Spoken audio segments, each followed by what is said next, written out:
take? It takes the dream. Because if you don't have the dream, you'll never find the 7 to 10 hours a week. I can guarantee you that. You're busy. We're all busy. You're working, you're picking up the dry cleaning, you're making dinner, you're taking the kids to football practice, you're paying the bills, you got to sleep, you got to eat, all this. You're using 24 hours of every day already.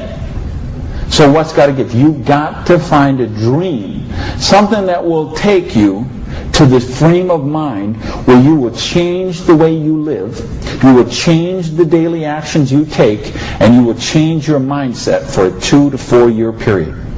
I will find the 7 to 10 hours a week for 2 to 4 years to build my freedom, to build my security, to build my independence. Here's the secret of everything I'm going to talk about tonight has to do with leverage.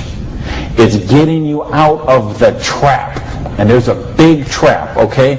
And this is the trap. It's people trading time for money. You work 40 hours, you get paid for 40 hours. So you work 40 hours and you get paid $400 a week. If you need some extra money because there's something that you want to do, you put in some overtime, so you work 45 hours, so maybe you get $450. Well, you know what? That is trading time for money. Time for money. Hours for dollars, hours for pounds, hours for dollars, hours for cougar ranch, whatever the currency is. If you're trading time for currency, you got to put some leverage to work somehow to get out of that. But I started a study of prosperity. And here's what I found. 2 secrets of prosperity. If you want to be wealthy, secret number 1, you have to be your own boss. So if you want to make money, you got to be able to get up in the morning, look in the mirror, and know that you're talking to the boss. And issue number 2, and this is the most important thing, which we mentioned, you've got to employ the concept of leverage.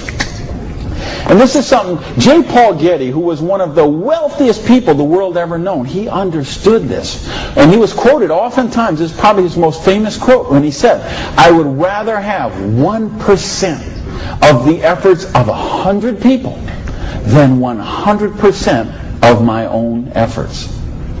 Because he understood the concept of leverage. And he became one of the wealthiest people the world has ever known.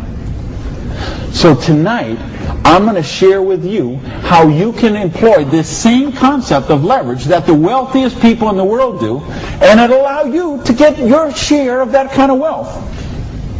Now, how do you put this leverage? It's a business called network marketing, sometimes called multi-level marketing. Sometimes we call it MLM for short. What is it? It's a business that allows you to leverage the efforts of other people who have a dream and are willing to trade that 7 to 10 hours a week to get a dream.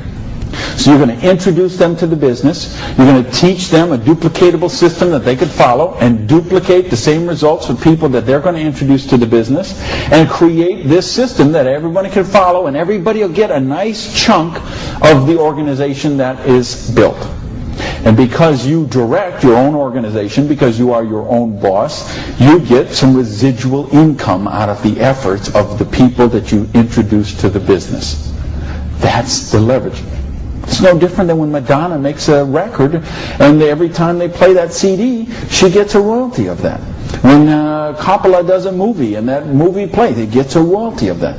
This is how the average person can get leverage. See, if you got money, leverage is not a problem.